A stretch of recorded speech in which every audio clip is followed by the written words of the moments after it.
ಈಶಾನ್ಯ ಕರ್ನಾಟಕ ರಸ್ತೆ ಸಾರಿಗೆ ಸಂಸ್ಥೆ ನೌಕರರ ಪತ್ತಿನ ಸಹಕಾರ ಸಂಘ ಕಲಬುರಗಿ ಸಂಘದಲ್ಲಿ ಜರುಗಿರುವ ಅವ್ಯವಹಾರಗಳ ಬಗ್ಗೆ ಶೀಘ್ರ ತನಿಖೆ ಆಗಬೇಕು ಅಂತ ಶಿವಪುತ್ರ ಬೆಳಮಗಿ ಅವರು ಆಗ್ರಹ ಮಾಡಿದ್ದಾರೆ. ಸುಮಾರು 3 ರಿಂದ 4 ಕೋಟಿ ರೂಪಾಯಿ ಅವ್ಯವಹಾರ ಆಗಿದೆ ಎಂದು ಕಿಡಿಕಾರಿದ್ದಾರೆ.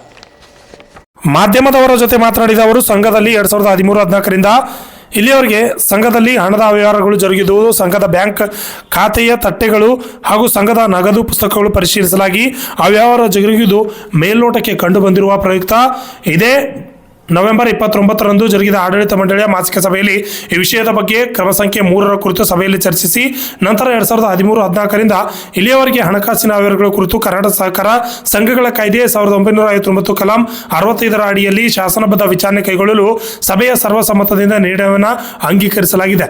ಸೂಕ್ತವಾದ ತನಿಖೆ ಆಗಬೇಕು ಎಂದು ಈ ಸಂದರ್ಭದಲ್ಲಿ ಅವರು ತಿಳಿಸಿದ್ದಾರೆ. Bureau report RJ32 Kannada news Kalaburagi. ನನ್ನ ಹೆಸರು ಶಿವಪುತ್ರಪ್ಪ ಬೆಳಮಗಿ. ನಾನು ಪ್ರಸ್ತುತ ಅಧ್ಯಕ್ಷ NEKRC cooperative society Kalaburagi sir. ಇವತ್ತಿಂದ ಏನು ಪತ್ರಿಕಾಗೋಷ್ಠಿ ಉದ್ದೇಶ ಏನಂದ್ರೆ ಸರ್, ಈ ನಮ್ಮ ನೌಕರ ಪತ್ತಿನ ಸಹಕಾರ ಸಂಘದಲ್ಲಿ ಸುಮಾರು ಕಳೆದ ಒಂದು 10 ವರ್ಷಗಳಿಂದ ಅವ್ಯವಹಾರ ಆಗಿದ್ದು ನಮ್ಗೆ ಕಂಡು ಬಂತು ಸರ್. ಅದ್ರ ಸಲುವಾಗಿ ನಾವೇನು ಮಾಡಿದ್ವಿ, ಬ್ಯಾಂಕ್ ಸ್ಟೇಟ್ಮೆಂಟು ಮತ್ತು ಕ್ಯಾಶ್ ಲೆಡ್ಜರು ಮತ್ತು ಕ್ಯಾಶ್ ಬುಕ್ಕು, ಲೋನ್ ಲೆಡ್ಜರು ಎಲ್ಲ ಲೆಡ್ಜರ್ಗಳನ್ನು ಈ ಪ್ರೆಸೆಂಟ್ ಏನು ಇಯರ್ ಅದ ಏಪ್ರಿಲ್ 2024ರಿಂದ ಈ ಸೆಪ್ಟೆಂಬರ್ 24ರವರೆಗೂ ಪರಿಶೀಲನೆ ಮಾಡಿದಾಗ ಒಂದಕ್ಕೊಂದು ತಾಳೆ ಆಗ್ತಾಯಿಲ್ಲ ಸರ್. ಕ್ಯಾಶ್ ವಿಡ್ರಾಲ್ ಏನು ಮಾಡಿದ್ದಾರೆ ಸರ್, ಸೆಲ್ಫ್ ಹೆಸರಿನಲ್ಲಿ ಕ್ಯಾಶ್ ವಿಡ್ರಾಲ್ ಮಾಡಿದ್ದಾರೆ ಸರ್. ಯಾರು ಸೆಕ್ರೆಟರಿ ಅವರು ಮತ್ತು ಈ ಮಾಜಿ ಅಧ್ಯಕ್ಷರಾದಂಥ ಸಿದ್ದಣ್ಣ ಕೋಳ್ಕೂರ್ ಅವರು ಕೂಡ್ಕೊಂಡು ಮಾಡಿದ್ದು ಕಂಡು ಬಂತು ಸರ್. ಅದರ ತಕ್ಷಣ ನಾವೇನು ಮಾಡಿದ್ವಿ, ಮಾಸಿಕ ಸಭೆಯಲ್ಲಿ ಮೀಟಿಂಗ್ದಾಗ ಅಜೆಂಡಾ ಹಾಕಿ ಸದರಿ ಸಭೆಯಲ್ಲಿ ಚರ್ಚಿಸಲಾಗಿ ಸದರಿ ಹಣ ದುರುಪಯೋಗಪಡಿಸಿಕೊಂಡಿರೋ ಬಗ್ಗೆ ಸಿದ್ದಣ್ಣ ಸಿಕ್ಕದ ಕೋಳ್ಕೂರ್ ಸೆಕ್ರೆಟರಿ ಅವರು ಮತ್ತು ಇನ್ನೊಬ್ಬರ ಓರ್ವ ಏನು ಕಿರಿಯ ಸಹಾಯಕ ಇದ್ದಾಳೆ ಚೆಕ್ ಬರೆಯ ಅಮ್ಮ ಜ್ಯೋತಿ ಅಂಥೇಳಿ, ಅವ್ರು 3 ಜನ ಏನು ಹೇಳಿದ್ರು, ನಮ್ಗೆ 1 ತಿಂಗಳು ಕಾಲಾವಕಾಶ ಕೊಡಿ ಸರ್.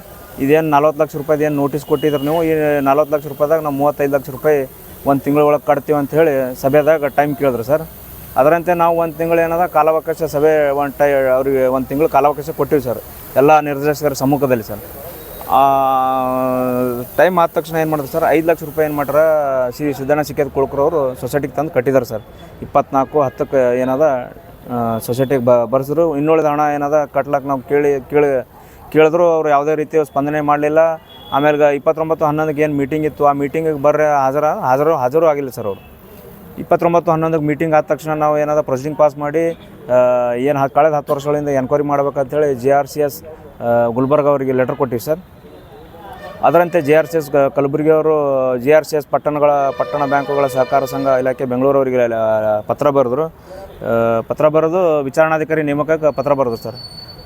ಅದರಂತೆ JRCS ಬೆಂಗಳೂರವರು 3ನೇ ತಾರೀಕು ಡಿಸೆಂಬರ್ 24ರಂದು ಕಲಬುರಗಿ ಡೆಪ್ಟಿ ರಿಜಿಸ್ಟ್ರಾರ್ ಕಿಶೋರ್ ಪಾಟೀಲ್ ಅವರಿಗೆ ವಿಚಾರಣಾಧಿಕಾರಿಯಾಗಿ ನೇಮಕ ಮಾಡಿ ಆದೇಶ ಹೊರಡಿಸಿದ್ದಾರೆ ಸರ್. ಅದರಂತೆ ವಿಚಾರಣಾಧಿಕಾರಿಗಳು ಬಂದು ವಿಚಾರಣೆಯನ್ನು ಮಾಡಬೇಕು ಸರ್. ಇನ್ನೂ ಬಾಕಿ ಇದೆ ಸರ್, ವಿಚಾರಣೆ ಚಾಲೂ ಆಗಿಲ್ಲ ಸರ್, ಪ್ರಾರಂಭ ಆಗಿಲ್ಲ. ಬಟ್ ಈ ವಿಚಾರಣೆ ಮತ್ತು ಈ ಸೊಸೈಟಿ ಮುಚ್ಚಲಿಕ್ಕೆ ಏನದ, ಈ ಮಾಜಿ ಅಧ್ಯಕ್ಷರು, ಉಪಾಧ್ಯಕ್ಷರು ಹಾಗೂ ಇನ್ನೂ ಕೇಳದ ಕೆಲವು ನಿರ್ದೇಶಕರು ಕೂಡಿಕೊಂಡು ಈ ಬಾಡಿ ಡಿಸಾಲ್ವ್ ಮಾಡಮ್ಮ ಅಂಥೇಳಿ ಈ 9 ಜನ ಏನದ ರಾಜೀನಾಮೆ ಕೊಟ್ಟು ಮೊನ್ನೆ ಪ್ರೆಸ್ ನೋಟ್ ಕೊಟ್ಟಿದ್ದಾರೆ ಸರ್. ಉದಯವಾಣಿ ಪೇಪರಲ್ಲಿ ಬಂದಿದೆ ಸರ್, ಕಟೌಟಲ್ಲಿ 9 ಜನ ಶಾಸಕರ ರಾಜೀನಾಮೆ ಅಂಥೇಳಿ ಹೇಳಿದ್ರು ಸರ್. ಆದ್ರೆ 9 ಜನರ ಹೆಸರಲ್ಲಿ ಅಲ್ಲಿ ತೆಳಗೆ ಕೇವಲ 8 ಜನ ಹೆಸರಿದಾವೆ ಸರ್. 9ನೇದೊಂದು ಹೆಸರೇ ಇಲ್ಲ ಸರ್ ಅದರಲ್ಲಿ. ಯಾಕಂದ್ರೆ ಅವ ಕಳ್ಳಿದಾನೆ ಸರ್. ಆ ಕಳ್ಳನ ಜೊತೆ ಕೂಡ್ಕೊಂಡು ಇವ್ರು ಏನು ರಾಜೀನಾಮೆ ಕೊಟ್ಟಿದ್ದಾರಲ್ಲ ಸರ್, ಇದು ಟೋಟಲ್ ಸಂಘ ಮುಚ್ಚಬೇಕು, ಸೊಸೈಟಿ ಮುಚ್ಚಬೇಕು, ಈ ಪ್ರಕರಣ ಇಲ್ಲಿಗೆ ಮುಗಿಬೇಕಂತ ಹೇಳಿ ಬಾಡಿ ಡಿಸಾಲ್ವ್ ಮಾಡ್ಲಿಕ್ಕೆ ಹುನ್ನಾರ ಮಾಡಿದ್ದಾರೆ ಸರ್. ನಾವು ಇದ್ರ ಬಗ್ಗೆನೂ JRCS ಮತ್ತು ಕಲಬುರಗಿ ಅವ್ರಿಗೆ ಇಂಟಿಮೇಷನ್ ಮಾಡೀವಿ ಸರ್ ಆಲ್ರೆಡಿ 4 ತಾರೀಕು. ಅದ್ರ ಸಲುವಾಗಿ ನಾವು JR ಅವರಿಗೆ ಮನವಿ ಮಾಡ್ಕೊಂಡಿವಿ. ಈಗ ಆಲ್ರೆಡಿ ಪ್ರಕರಣ ಏನದ, ಈ ಪ್ರಕರಣ ವಿಚಾರಣೆ ಮುಗಿಯುವವರೆಗೆ ಏನು ಆರೋಪಿ ಯಾರಲ್ರಿ, ಏನು ಹಣ ದುರುಪಯೋಗ ಮಾಡ್ಕೊಂಡ್ರೆ ಅಧ್ಯಕ್ಷ ಮತ್ತು ಉಪಾಧ್ಯಕ್ಷ ಅವ್ರು ರಾಜೀನಾಮೆ ಅಂಗೀಕಾರ ಮಾಡಬಾರ್ದು ಅಂತೇಳಿ ಮನವಿ ಮಾಡ್ಕೊಂಡಿವಿ ಸರ್. ಅದಕ್ಕೆ ಸಹಕಾರ ಇಲಾಖೆ ಇದ್ರ ಬಗ್ಗೆ ಕ್ರಮ ವಹಿಸ್ಬೇಕಂತೇಳಿ ಆಗ್ರಹ ಮಾಡ್ತೀನಿ ಸರ್. ಎಷ್ಟು ಅಮೌಂಟ್ ಇದಾಗಿದೆ? ಸುಮಾರು 3 ರಿಂದ 4 ಕೋಟಿ ಆಗಿದೆ ಸರ್, ಮೇಲ್ನೋಟ ಕಂಡು ಬಂದಿದೆ ಸರ್. 3 ರಿಂದ 4 ಕೋಟಿ ಫ್ರಾಡ್ ಆಗಿದೆ ಸರ್. ಓಕೆ.